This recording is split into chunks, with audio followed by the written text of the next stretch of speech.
Ángel, Dafne, Ángela,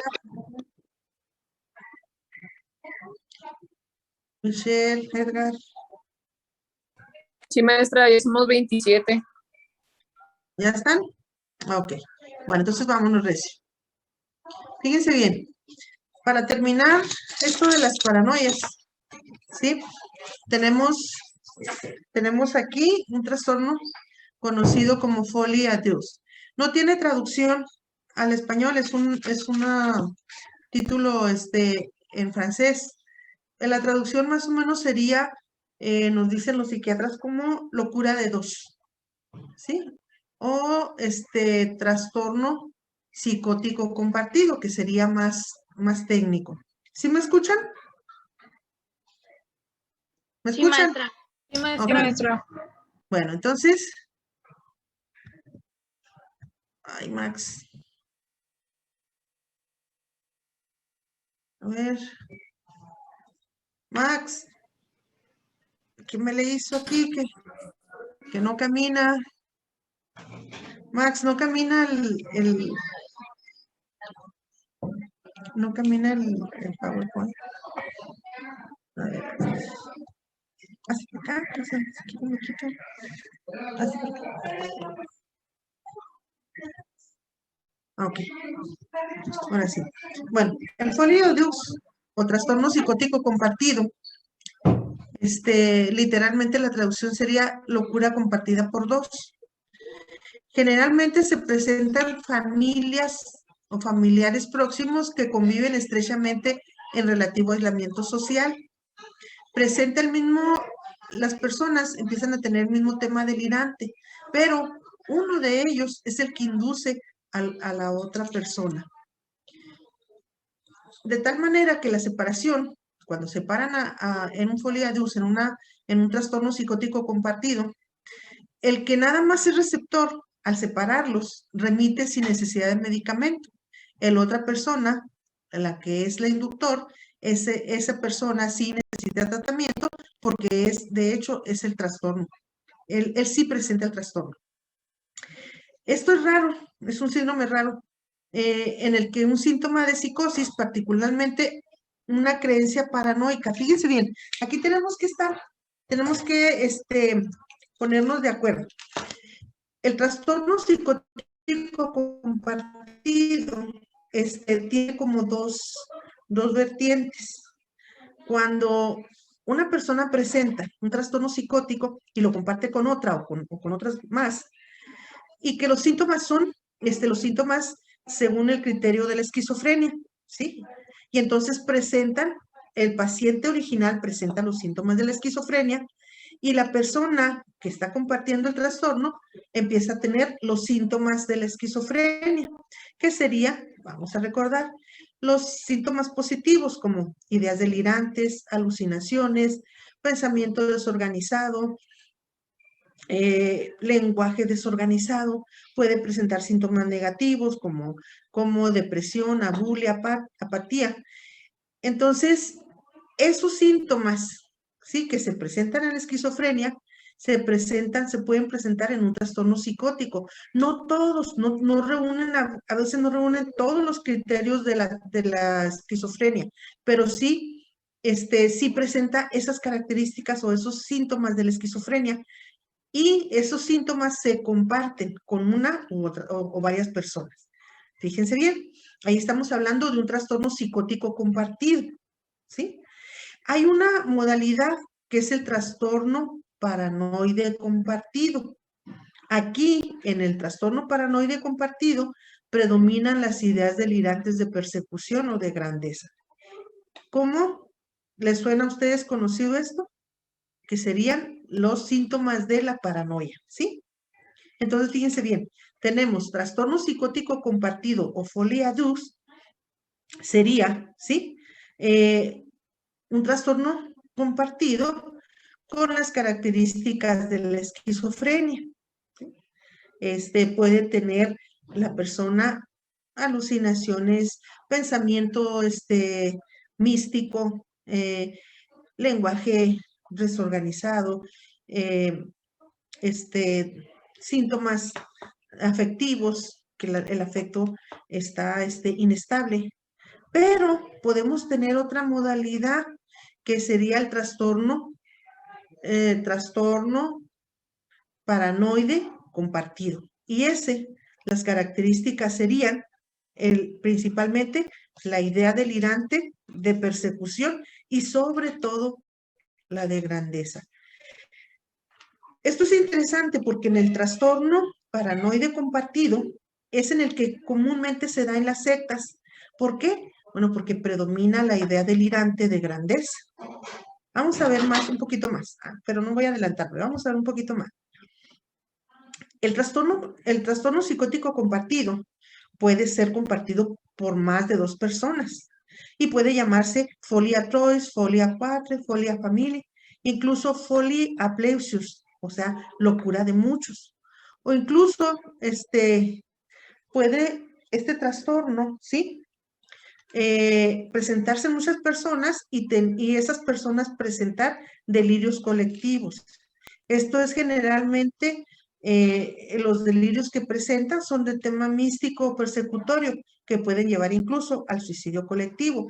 Eso lo podemos ver en ejemplos. Ustedes pueden consultar que están en YouTube o en Internet. Ejemplos, por ejemplo, redundancia. Ejemplos de la familia Mason, de los Charles Mason, de ejemplos de David Koresh, varios ejemplos que están en el internet que ustedes pueden consultar y ahí darse cuenta. Maestra, ¿es como una persona histriónica? No. Una persona histriónica es un trastorno de personalidad, ¿sí? Y aquí estamos hablando de puros trastornos psicóticos. Los trastornos de personalidad quedan más en la neurosis. Los trastornos psicóticos son los de la psicosis. Los psicóticos son los míos, los de esta clase. Los trastornos de personalidad, que serían los neuróticos, son la clase de Javier, ¿sí? Entonces, fíjense bien, no tenemos que revolver. Desde el principio yo siempre les repito, nosotros vamos a ver puros trastornos psicóticos que son terribles, que son tremendos, que no son ligeros, no son light, son muy, muy fuertes, son trastornos mentales, es una enfermedad mental. Y el trastorno psicótico compartido o folia 2 son un trastorno mental muy, muy grave. Dicen los psiquiatras que afortunadamente no es muy común, pero a mí sí me tocó ver, ya recuerden que por la 16 andaban una pareja de personas así, enfermos psicóticos, y luego traían a otro. Entonces, primero sería un folia 2, serían 2, una pareja, y luego ya, cuando traían otra persona más, una mujer, entonces ya estamos hablando de un folia trois, ¿sí?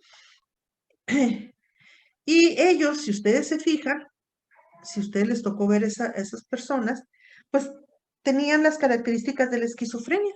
Andaban incluso de la esquizofrenia residual, aquella que la gente anda como vagabundos, como pordioseros, andaban en la calle, sucios, con un lenguaje desorganizado, sacando la comida de los botes de basura.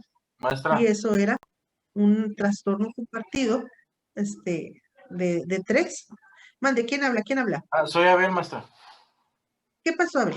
Nomás quería hacer el comentario de Folio Dux. Por ejemplo, yo tengo una conocida que es hija de un señor que tiene un restaurante y pues ellos son de una economía estable. Entonces se consiguió un noviecillo de esos que se ponen en los semáforos a aventar fuego y todo ese rollo, que traen el pelo así duro y todo eso, y la hizo como él y se la llevó a otros lugares a pedir limosnas y todo eso, a vivir así de la gente. ¿Eso Exacto. sería? Eso sería un trastorno compartido. Ok. Puede ser que ellos no tengan las características de la esquizofrenia, ¿sí?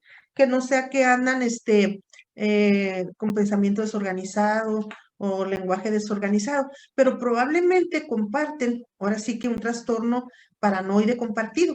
O sea, un trastorno paranoide es que se apartan de de su sociedad o de su familia, viven como aislados, como en su mundo, ¿sí?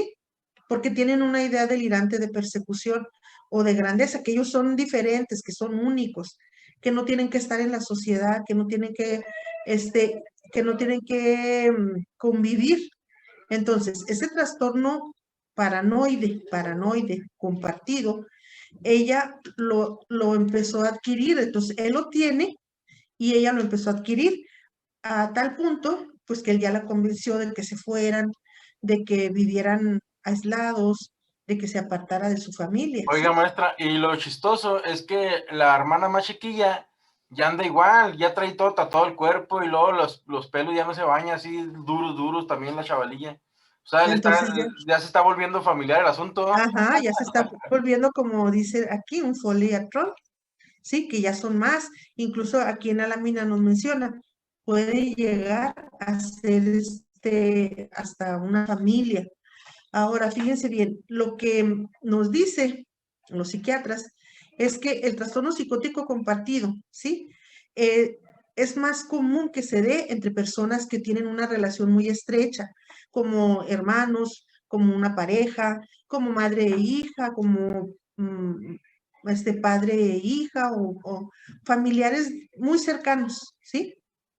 Muy cercanos que tienen una misma, sistema de creencias, que tienen un mismo sistema de vida.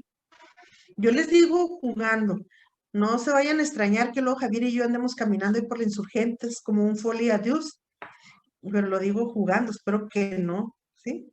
Es algo muy terrible, Maestra, pero sí, mande. por ejemplo, ¿qué tan cierto es de que cuando son así, que son compartidos nada más de dos personas, uno de ellos tiene un coeficiente más bajo que el otro?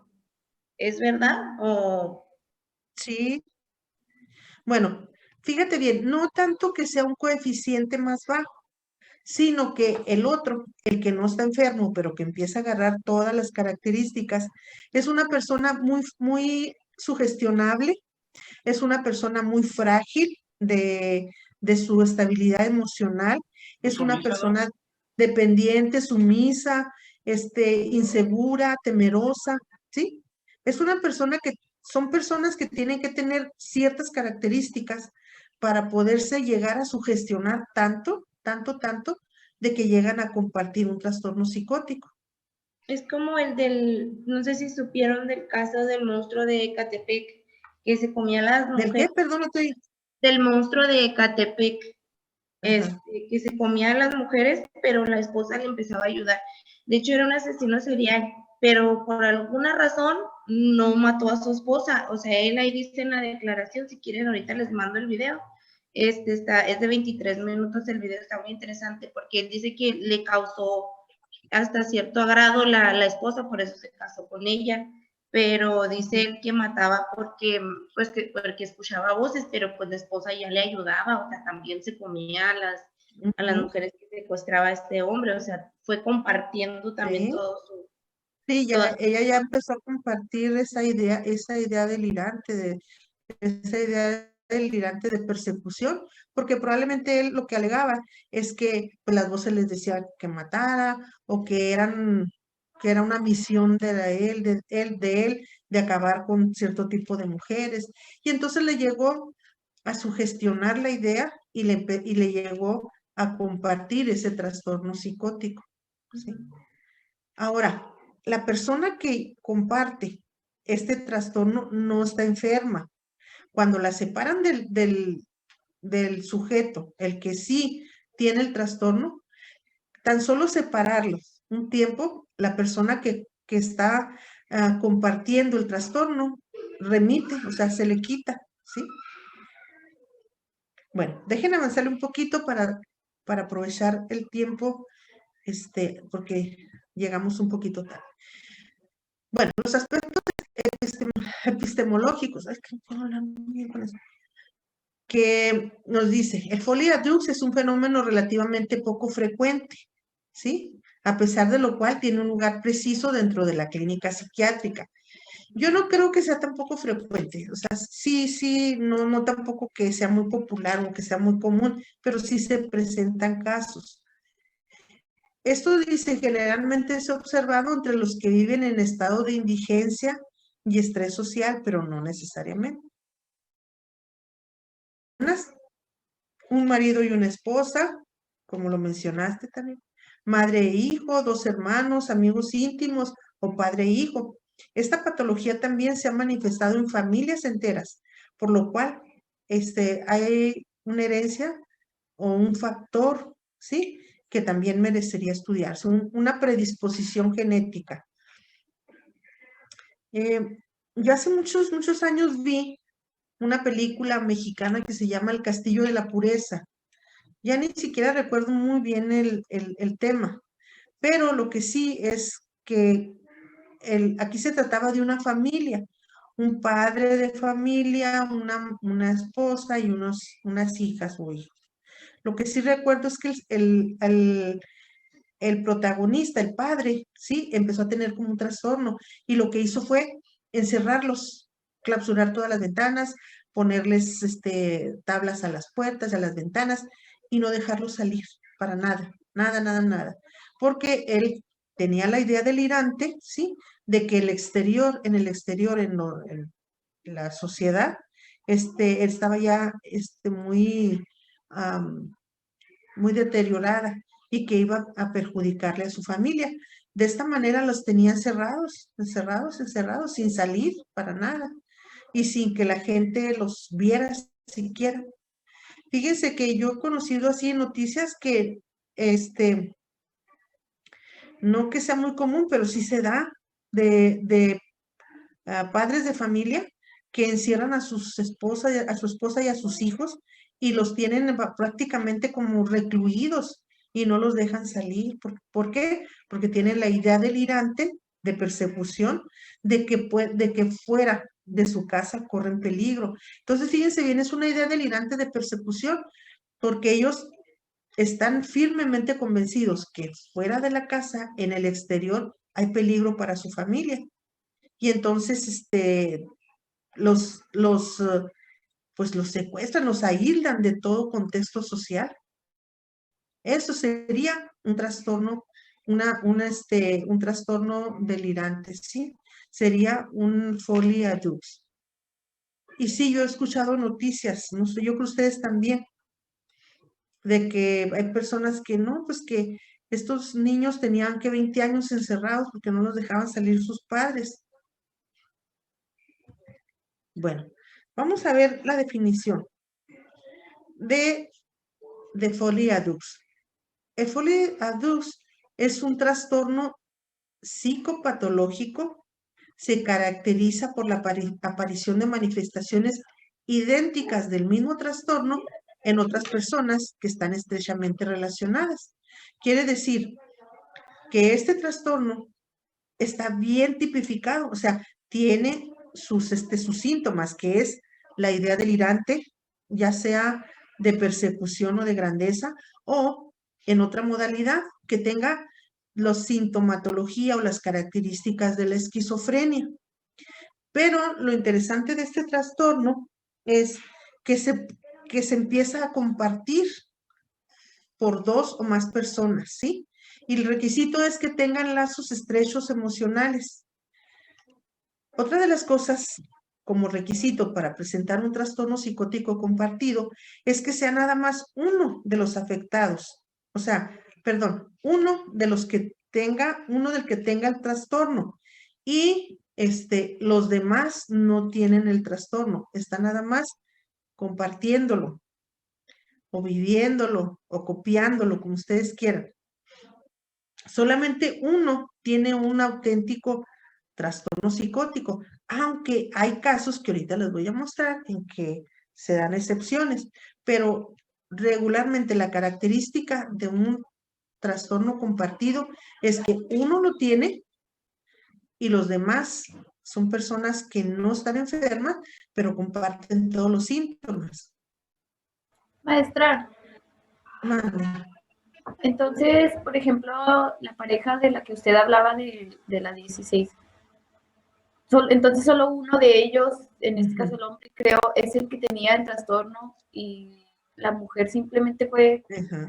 imitándolo, bueno, o cayendo en eso, no sé cómo. Es muy posible, aunque pues nosotros nomás, a mí nomás me tocó verlos caminando ya agarrados de la mano y los dos evidentemente con el cuadro psicótico, ¿verdad? Y luego después me tocó ver que traían otra mujer más, entonces ya eran tres y también traía el cuadro psicótico.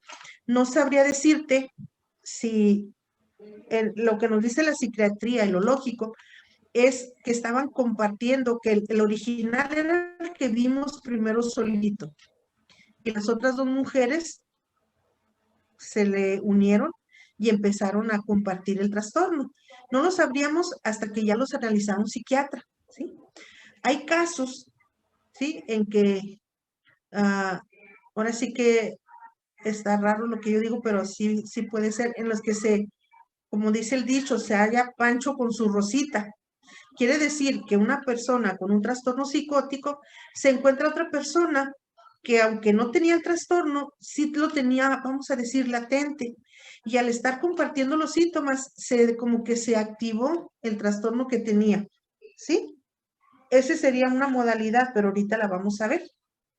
Hasta aquí, ahorita, en este momento, nosotros estamos diciendo que solamente uno tiene el trastorno, ¿sí? Y que las ideas delirantes o los demás síntomas son inducidos a la otra persona no está enferma. Y se quitan se remiten de la persona que no está enferma cuando se les separa. Maestra, El trastorno, mande. perdón, esto puede ser como, por ejemplo, dicen que cuando uno tiene una pareja o algo así, siempre se adoptan ya sea características, actitudes, gestos de la otra persona de la pareja por tanto tiempo que, pues que conviven o algo así. Puede ser algo parecido en el caso de que la otra persona adopte ese tipo de trastorno. Bueno, mira, Viviana, no necesariamente, porque cuando uno, vamos a decir, estamos normales y queremos a alguien, pues sí es cierto que compartimos los gustos, compartimos vamos a decir, los gestos, el lenguaje, pero hasta ahí estamos normales, Viviana, hasta ahí vamos bien. Aquí el problema es que recuerden, estamos hablando de trastorno mental. Aquí ya estamos hablando de una cosa fuerte y pesada, porque una de las personas tiene un trastorno psicótico real, real, real, real. O sea, tiene un trastorno psicótico en el cual hay ideas delirantes, hay síntomas de la esquizofrenia, y el otro no lo tiene, pero lo empieza a presentar. Aquí lo grave es que la otra persona empieza a presentar los síntomas psicóticos, porque cuando se quedan pues en gustos, hasta ahí estamos normales. Aquí el problema es que estamos compartiendo, o estas personas están compartiendo un trastorno mental, una enfermedad mental grave. ¿Sí? Y les vuelvo a repetir, el trastorno psicótico del individuo dominante, o sea, el que sí lo tiene, suele ser la esquizofrenia. Pero también aquí les aclaré, esto no es algo ni necesario ni constante, porque puede haber ideas delirantes de persecución, como la paranoia, y nada más, ¿sí? La idea delirante de persecución, que es en que se dan las sectas y los grupos esos que se separan. Entonces, tenemos que las ideas delirantes originales de la persona, ¿sí? La persona dominante, la enferma, están inducidas a la otra persona o a las otras personas. Estas ideas son crónicas y regularmente, ¿sí? En el trastorno paranoide compartido, son de naturaleza persecutoria o de grandeza, ¿sí? Esto es lo que se ve, como les vuelvo a decir, en los grupos esos de sectas. Y también, dice aquí, las creencias delirantes solo son transmitidas de esta manera en circunstancias extraordinarias poco frecuentes. ¿Qué quiere decir? que tiene que coincidir una persona con el trastorno, tiene que coincidir una persona con el trastorno, ya sea psicótico o ya sea el trastorno paranoide, y compartirlo con los demás, pero los demás tienen que tener las características que les dije. Tienen que ser familiares cercanos, tienen que ser aislados, tienen que, la otra persona tiene que ser sugestionable, tiene que ser débil, tiene que ser muy carente de afecto, de reconocimiento, frágil, emocional, tiene que tener todas esas características para que se logre sugestionar. Yo les pongo el ejemplo. No es que yo sea acá muy machín, pero a mí, por ejemplo, si me trataran de sugestionar, de que, mira que yo soy el hijo soy descendiente del faraón fulano y tienes que hacerme caso, yo lo que atrás, no, hombre, sáquese, ¿sí? Yo creo que todos ustedes y yo, si llegara alguien ahí al salón diciéndole, yo soy descendiente de Tutankamón y tienen que hacerme caso porque soy el elegido y que no sé qué, ¿cómo reaccionarían ustedes? A ver, díganme. Pues ya estaría con una idea delirante, ¿no, maestro? Sí, pero ustedes harían caso. No. No. Pues no, hasta se curarían, ¿no?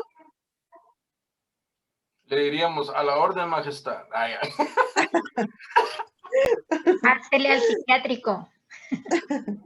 Entonces, bueno, Abel sí se uniría al trastorno psicótico. Entonces ya harías un folie à deux, Abel. Disculpa, maestra. Disculpa, Se me maestra. hace que ya lo comparte, maestra. Se hace que ya. Sí. Entonces, les digo, tienen que tener, las personas que lo comparten, tienen que tener esas características. Primero, ser muy cercanos, ¿sí? Segundo, tener todas las características de personalidad, ser frágiles, sumisos, mandables, moldeables, para poder llegar a compartir los trastornos o los síntomas psicóticos, ¿sí? Si no, pues no, nosotros nos chunguearíamos. Está loco, cállate. Maestra, las personas que comparten ese tipo de trastorno es porque tienen cierta predisposición a eso, ese tipo de trastorno. Los que comparten. Sí.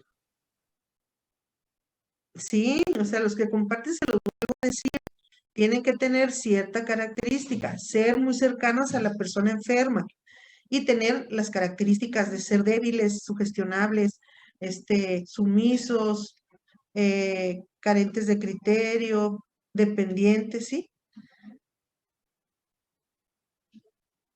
Bueno, para hacer un diagnóstico, tenemos que darnos cuenta que el iniciador de una psicosis inducida o compartida, que puede ser los síntomas de una esquizofrenia. A ver. No, yo no sé cómo pueden ustedes andar con máscaras, de veras, yo, por eso no salgo de mi casa, porque acá afuera tiene uno que tener máscara, y como uso unos lentes, no ve.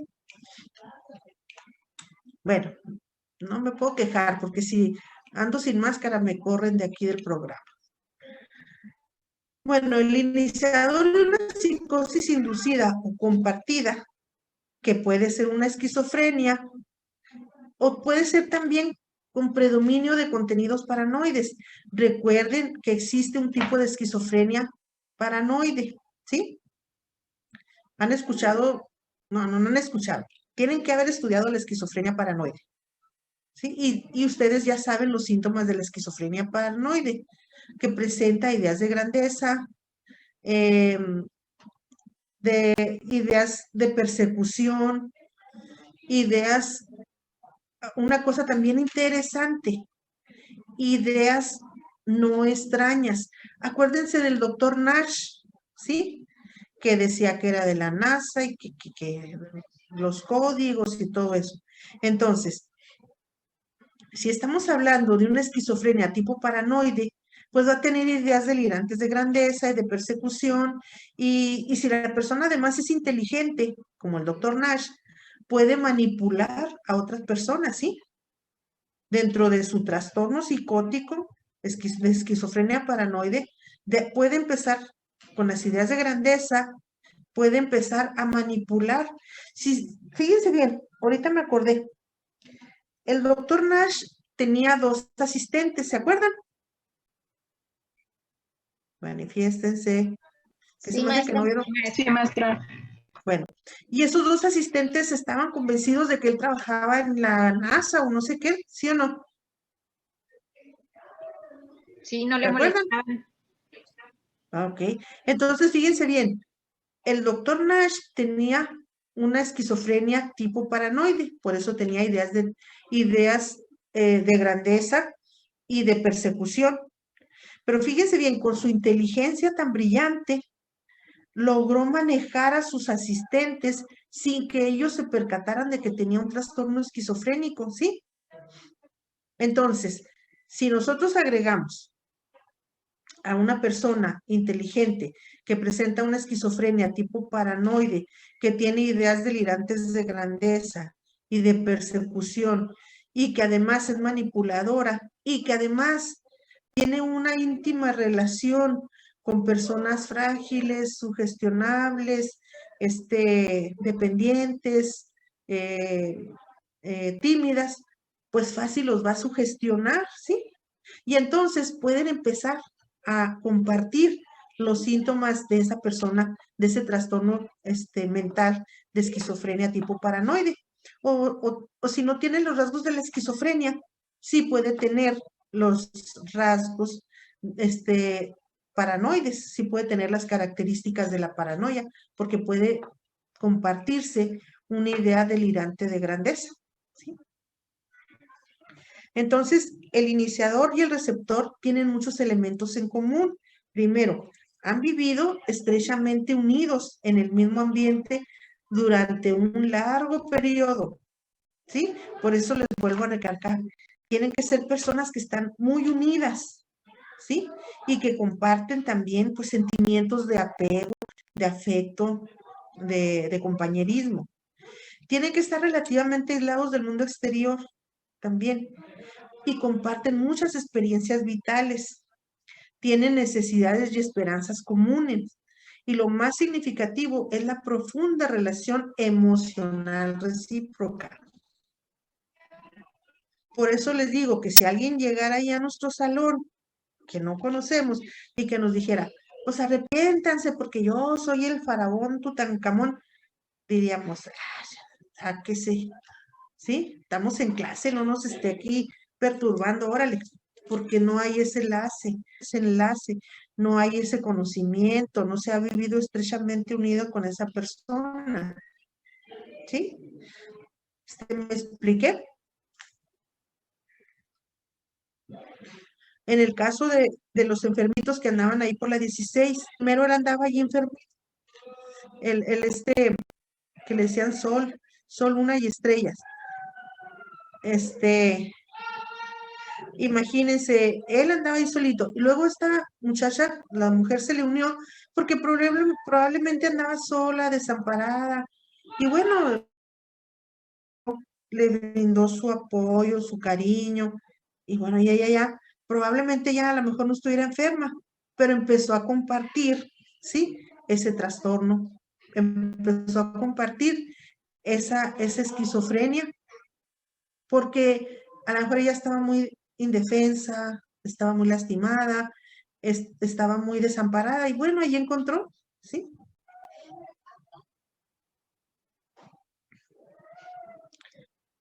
A ver, dime.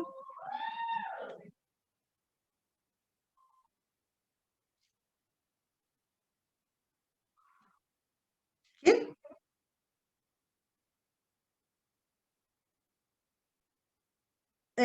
No, aquí no. El síndrome de Estocolmo, por eso ya es un síndrome aparte. Se unes con el agresor. Es que en ese caso, sí, el agresor puede ser una persona que no necesariamente no necesariamente tiene algún trastorno mental, ¿sí? Puede ser una persona sádica, psicópata, pues es un agresor. Y la otra persona, la víctima, por estar en una situación en desventaja, por estar desprotegido, por estar aislado, por estar pasando privaciones físicas, de hambre, de sueño. Entonces, como un mecanismo de defensa, surge ese síndrome de identificación con el agresor, pero no entran aquí los trastornos mentales. Por nada. Bueno, entonces recuerden que nosotros en esta clase siempre vamos a estar hablando de enfermedades, trastornos graves, graves, graves, graves. No, esto que estoy hablando es un trastorno grave y lo que es más grave también, compartido por una persona que no está enferma, ¿sí? Bueno. En la clínica tenemos que los delirios crónicos sistematizados interpretativos de contenido persecutorio, o sea, y los delirios, las ideas paranoides, las ideas o los delirios que tienen contenido hipocondriaco, los delirios pasionales, los delirios de reivindicación, esos pueden generar o son generadores de un folie Deux. ¿Por qué? Bueno, fíjense bien, nos tiene que sonar lógico, porque los delirios y crónicos son impermeables a cambiarse. Ya lo vimos con Francisco, ¿sí? Que no cambió ese delirio de persecución y de celos. No lo cambió y no lo cambió y no lo cambió. Y es muy pertinente, es constante, es crónico, es fuerte, es pasional. Entonces, esos delirios no cambian. Por lo tanto, sí pueden ser generadores de un folie Deux, porque tienen mucha carga emocional, tienen mucho impacto, y luego sobre una persona que está frágil, que está débil, pues claro que la pueden sugestionar fácilmente. Y aquí en esta lámina les puse para que tengamos ese concepto, que pueden surgir psicosis simultáneas. Es donde les decía que una persona tiene el trastorno y otra persona, ahora sí como dijo el chavo, otra persona también, ¿sí? Pero al juntarse, ¿sí? El trastorno que no aparecía en la otra persona, pero que ahí estaba latente, se presenta con con toda esa influencia, ¿sí? Entonces, por eso son psicosis simultáneas, porque surgen de manera simultánea, surge una y surge la otra. Ahí sí los dos tienen un trastorno, los dos están enfermos, los dos son psicóticos, ¿sí? Bueno, tenemos otra modalidad, la psicosis impuesta. Esta es donde el trastorno pasa del enfermo al sano y desaparece de la sintomatología cuando se separan. Esta es la forma más frecuente, ¿sí? Aquí es lo que es la definición prácticamente que hemos estado viendo de un folie Deux. Quiere decir que uno es el enfermo y el otro, voy a usar la palabra aunque no es así, el otro se contagia o se apropia o comparte los síntomas del que está enfermo, aunque esté sano. Por eso, cuando los separan, pues el que está sano se desaparecen los síntomas, remite, ahora sí como dirían ustedes, se aliviana. Esta es la forma más común, la más frecuente. Y tenemos otra modalidad de 3, la psicosis comunicada. Este es cuando inicialmente el sujeto, ¿sí?, transmite la psicosis al receptor y posteriormente se desarrolla en un cuadro psicótico de modo autónomo que no se interrumpe con la separación de los integrantes de la diada.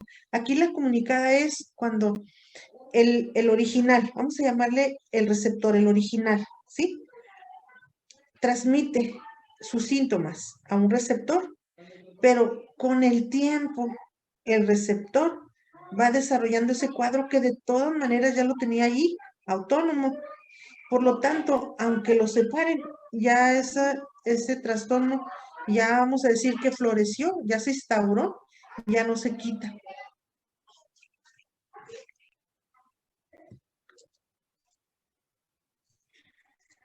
Bueno, déjenme ver. ¿Les puedo robar 10 minutos de los que llegué tarde? Sí, maestra. Bueno, no Los que sé se, si... los que se tengan que ir. Bueno, son 10 minutillos. Bueno, cuando evaluamos y enfocamos un caso de trastorno paranoide compartido, es importante tener en cuenta la condición psiquiátrica de cada una de las personas que están participando en este trastorno. Tenemos que tomar en cuenta los factores asociados y la condición puede variar entre individuos.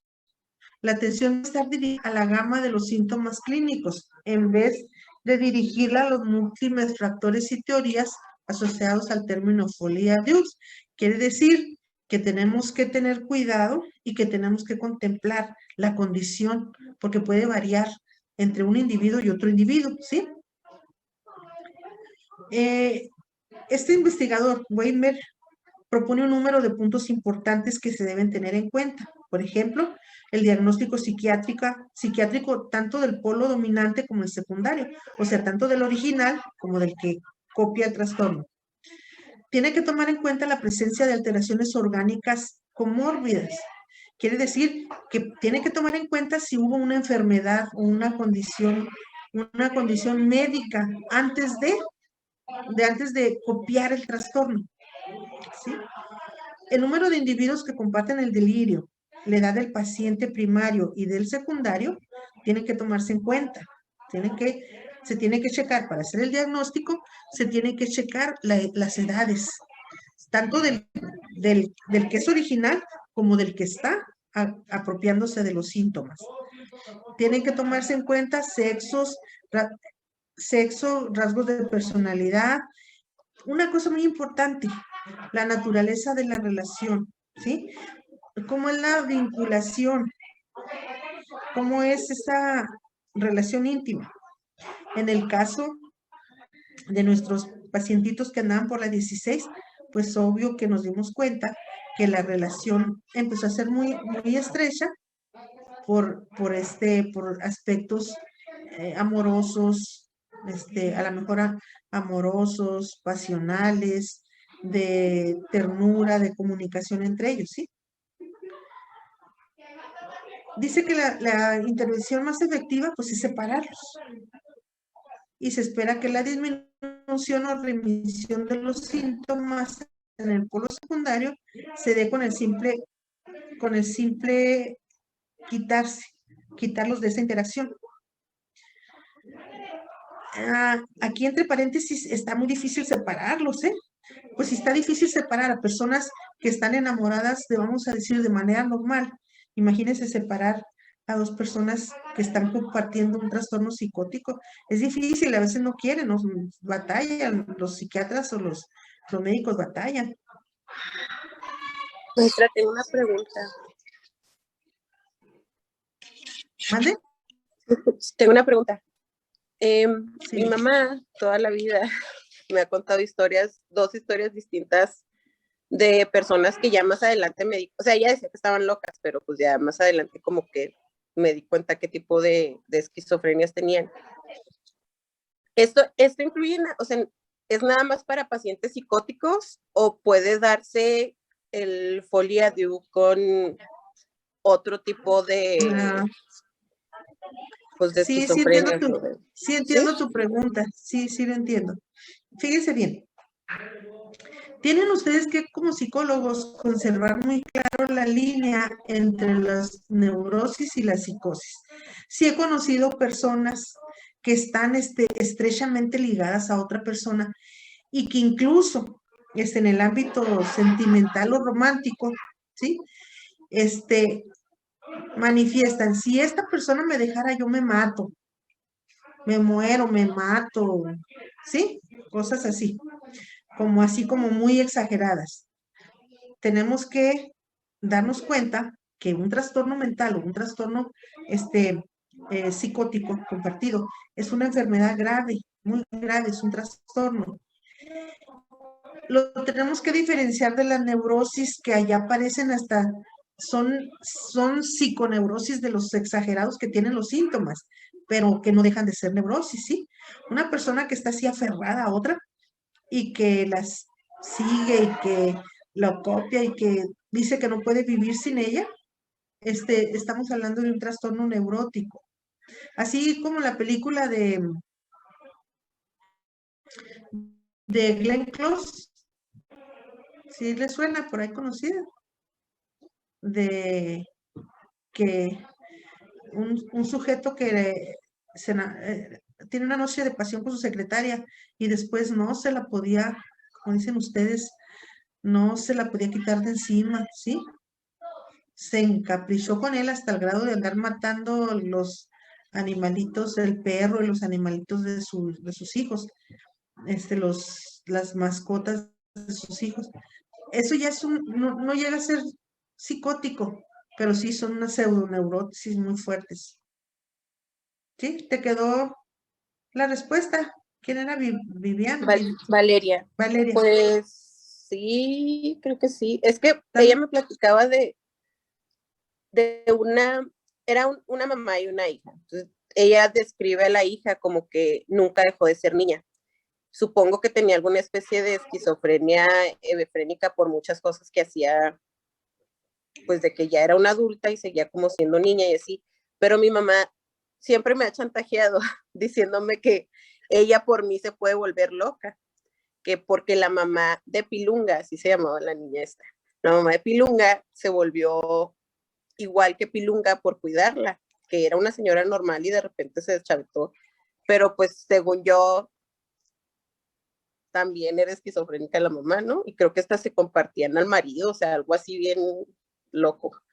Pero ella decía que todo fue a raíz de que Pilunga empezó a presentar como ciertos síntomas o ciertas cosas. Pero entonces aquí Pilunga era la que tenía la esquizofrenia, presentaba esquizofrenia. Sí, sí, según lo que me dice mi mamá, Pilunga era la enferma ahí. La enferma. Y luego la mamá se hizo un Folie-à-Deux, la mamá luego empezó a presentar la misma condición. Ajá, que la por eso que le la pregunto, porque hija. esquizofrénica, pues no, digo, Pilunga no era psicótica ni nada, simplemente. Pero pues, Pilunga no tenía los síntomas de la esquizofrenia, no tenía así ideas delirantes, alucinaciones, pensamientos organizados, todo lo que nos dice el DSM. Sí, creo Pilunga que no tenía eso. Pilunga traía hasta una almohada que decía que era su hijo, o que era su juguete, o que tenía no sé cuántos no. O sea, Pilunga sí presentaba ciertas características, según lo que me platica mi mamá, que yo jamás la conocí. Pero ella lo que alegaba era que su mamá se había vuelto loca por Pilunga.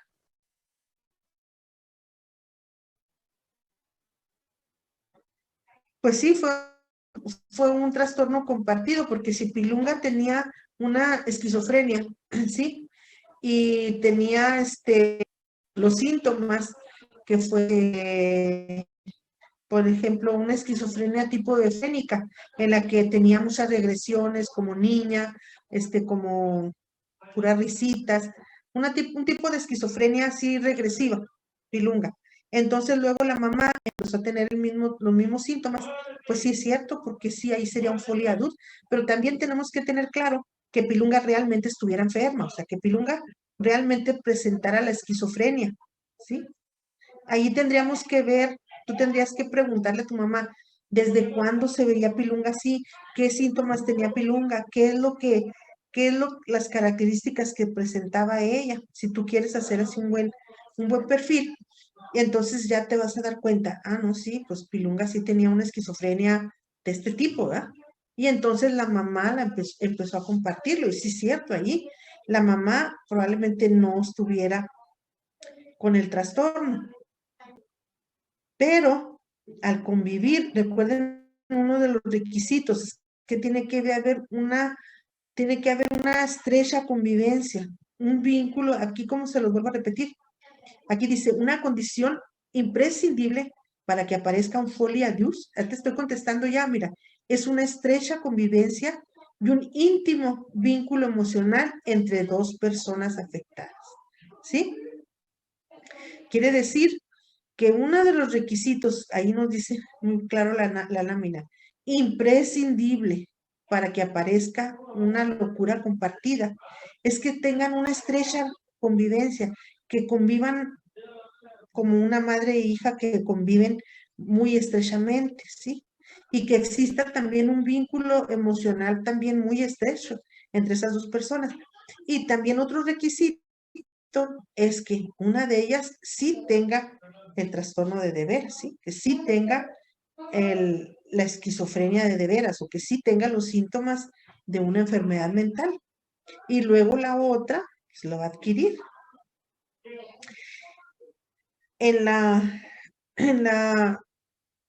En el trastorno compartido, tipo paranoide, ¿sí? El delirio debe ser creíble, debe ser un delirio,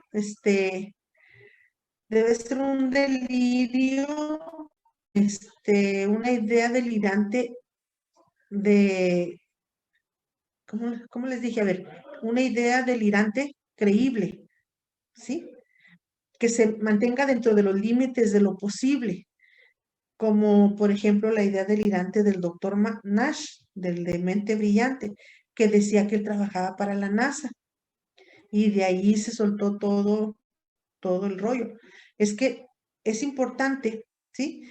Que las personas que rodean a un enfermo que presenta una esquizofrenia tipo paranoide, ¿sí? El delirio esté bien estructurado, un delirio bien estructurado y que sea creíble.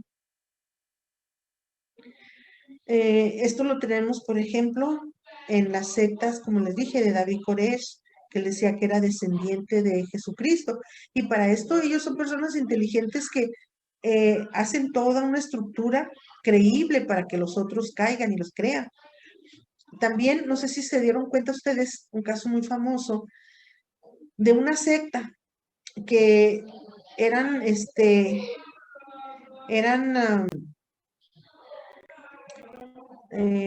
creyentes de que cada cierto tiempo pasaba el cometa Halley y ellos estaban firmemente convencidos, principalmente su líder.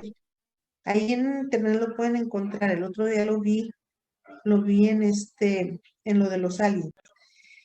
El líder estaba firmemente convencido, sí, que había otro tipo de vida, una vida alienígena en otra galaxia, vamos.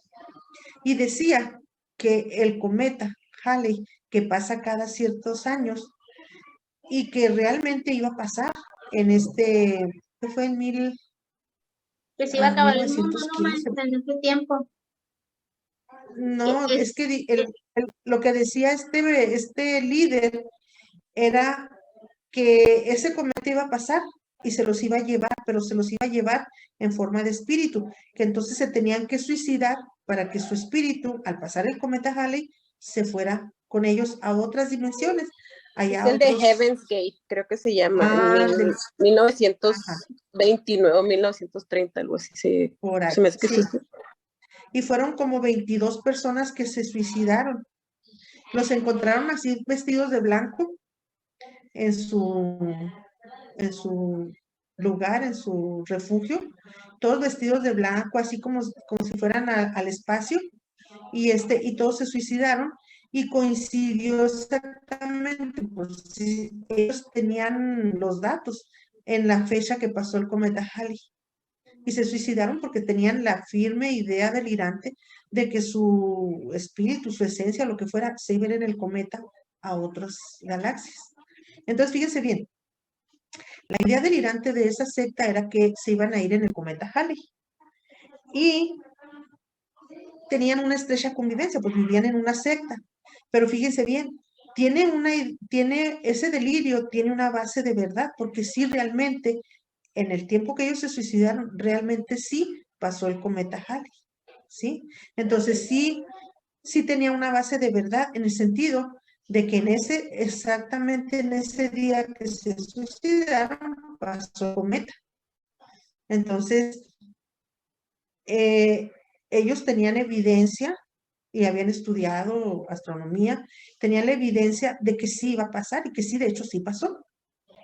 Pero entonces, fíjense bien, esta idea delirante, para que la sigan otras personas, tiene que tener cierta base de ser confiable, de ser creíble. Entonces, aquí lo que vuelvo a reafirmar es que para que se dé esta relación, pues las personas que se someten a esto tienen que tener falta de autonomía, tienen que ser débiles, tienen que ser sugestionables. Y aquí nos habla, dice, por ejemplo, las sectas es una variable de la folia Deus, donde una persona, el líder, inculca a un grupo, su ideología personal y crea condiciones de vida que impiden los contactos sociales de intercambio con la realidad. De hecho, los aíslan, se aíslan, ¿sí? Ellos sus propias formas de vivir aislados de la sociedad. Y dice, aquí se han dado asesinatos o suicidios a consecuencia de este trastorno. En la clase anterior, cuando di esta clase en el semestre pasado, unos de los alumnos llevaron videos de sectas, llevaron unos de la secta de Charles Manson, otras del cometa Halley, llevaron un video, otros llevaron otro video de un pastor de las Guyanas que hizo que se suicidaran como 3,000 personas. Ha sido el suicidio colectivo más grande del mundo. Entonces, fíjense bien, ¿cómo es posible que casi 3,000 personas estén de acuerdo en suicidarse entre mujeres, niños y hombres? Sí, nada más porque esas personas están firmemente convencidas de que su líder tiene razón, ¿sí? De que su líder los está guiando a cosas tan horribles como suicidarse y en grupo. Bueno, estas son las pautas para nosotros dar el diagnóstico de un folia Deus. Debe ser 2 o más personas que comparten el mismo tema o sistema de ideas delirantes y que se apoyan mutuamente en creencias. Fíjense bien.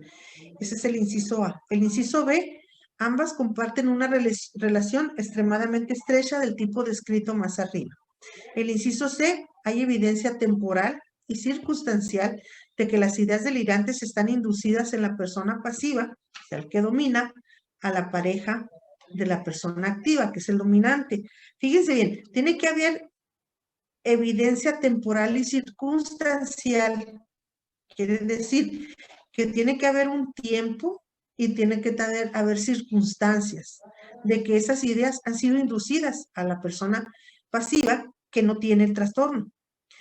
Estas 3 pautas para el diagnóstico se las voy a preguntar en el examen, así es que cópienla muy bien.